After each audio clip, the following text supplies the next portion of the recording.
suggested if he was going to stay on, he had to do what they told. And if you don't like it, you just have to, quote, spread your legs and do it. City Attorney John Olson also declined an on-camera interview. He admits saying something like, quote, spread your legs. He says the comment was unfortunate, but that his meaning has been completely misconstrued. It just got to the point where the chief felt it was in his best interest and the best interest of the community to resign. There's a perception that Rush didn't jump, that he was pushed. He was pushed because he was asking too many questions about that real estate deal. Not at all that I'm aware of. Not at all. Do you believe Chief Rush resigned of his own free will? Of course not. He was offered two options. He could resign or he could be fired. City leaders say Rush was never offered that kind of ultimatum.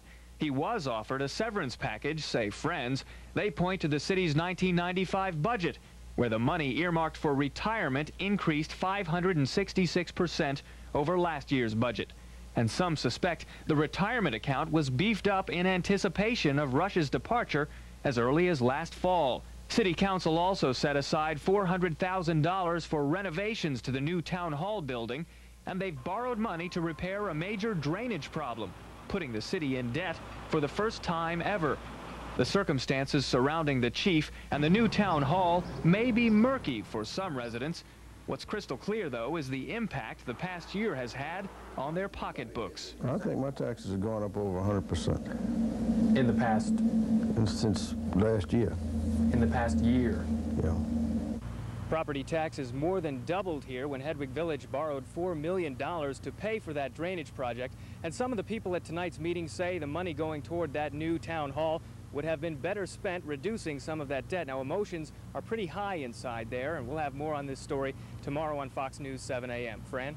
Okay, Ned Hibberd reporting live from the Memorial area, Hedwig Village. Thanks very much for that report.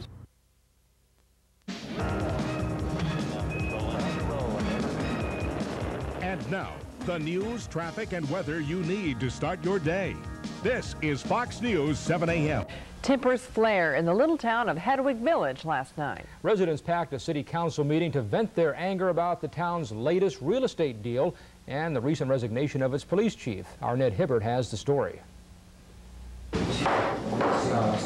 The meeting lasted past 10:30 last night as Hedwig Village residents voiced their concerns.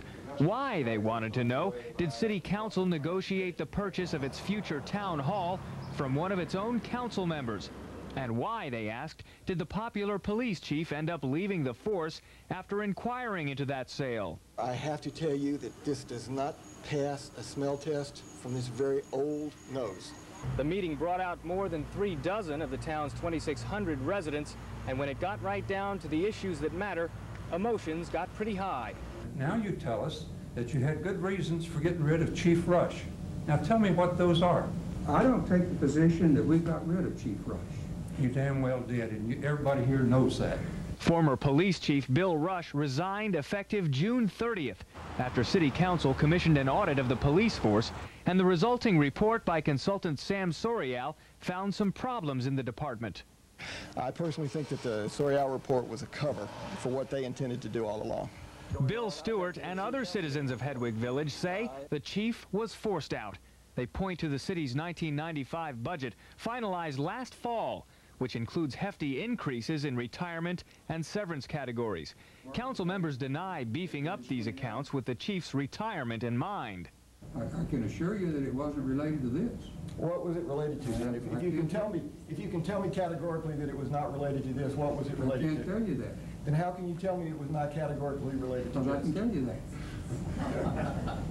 I think we call that in the business circuitous logic, sir. Faulty syllogistic whatever reasoning. you want to. Some residents believe Rush was ousted because he was getting too curious about what they call a questionable transaction. Last November, Hedwig Village City Council agreed to buy this building from a company headed by Harold Clark, who was a council member at the time. Clark admits he knew the city was interested in the property when he bought it from the Resolution Trust Corporation a year earlier, but he says